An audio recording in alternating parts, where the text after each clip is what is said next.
Ramakrishna mission या भारत सेवाश्रम संघ, ये दोनों भारत की प्रतिष्ठित धार्मिक और आध्यात्मिक संस्था है।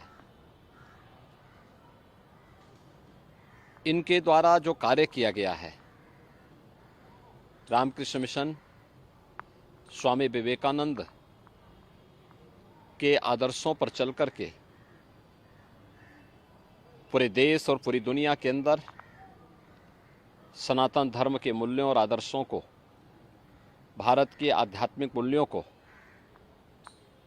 देश और दुनिया तक पहुंचाने में बहुत ही सराहनीय कार्य किया। सांस्कृतिक और आध्यात्मिक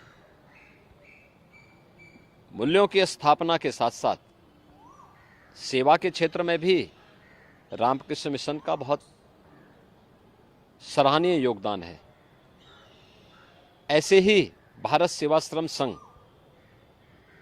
या भारत का सनातन हिंदू धर्म का एक प्रखर आध्यात्मिक और सांस्कृतिक संस्था है। स्वामी प्रणवानंद जी के मूल्यों और आदर्शों को लेकर के भारत सेवाश्रम संघ में देश और दुनिया में भारत की सनातन धर्म के मूल्यों और आदर्शों के लिए बहुत ही सराहनीय कार्य किया।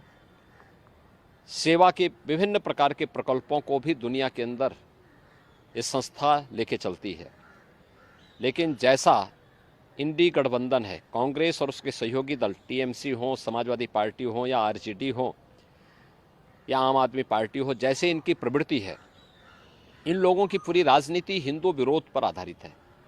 सनातन धर्म का विरोध करना, भारत के मूल्यों और आदर्शों का विरोध करना। तो स्वाभाविक रूप से जो इनकी नींव है उसके अनुरूप ही ये कार्रवाई और ये कदम और इस प्रकार के बयान टीएमसी जैसे राजनीतिक दल ले रहे हैं। ये इनकी हार की बौखलाहट को प्रदर्शित करता है। और मुझे लगता है जिस स्वामी विवेकानंद जी ने कभी कहा था, गर्व से कहो हम हिंदू हैं, जिस रामकृष्ण मिशन ने आध्यात्मिक और सांस्कृतिक जागरण के बृहद अभियान के साथ ही देश के अंदर बहुत अच्छे सेवा के प्रकल्पों को आगे बढ़ाया, या भारत सेवाश्रम संघ ने अपने आध्यात्मिक और सांस्कृतिक अभियान के साथ ही सेवा के जिन प्रकल्पों को आगे बढ़ाया है, करोड़ों भारतीय उनसे जुड़े हुए हैं। और मुझे लगता है कि कांग्रेस और इंडी गठबंधन को, टीएमसी जैसे दलों को ये लोग मुंहतोड़ जवाब देंगे। उनके श्रद्धालुजन, उनके भक्तगण, उनके अनुयायीगण इनको मुंहतोड़ जवाब देंगे। ये तो एकदम जैसे रावण के समय में लोग ऋषि मुनियों को धमकी देते थे, उसी प्रकार की स्थिति इनके द्वारा पैदा करने का प्रयास हो रहा है। लेकिन ये सनातन धर्म है, इस प्रकार के गिदड़ी भभकियों में डरने वाला नहीं है, इसका मुंहतोड़ जवाब देगा। एक तरफ धार्मिक और हिंदुओं की धार्मिक और आध्यात्मिक संस्थाओं को धमकी दे रहे हैं, और दूसरी तरफ पिछड़ी जाति के लोगों के अधिकारों को जबरन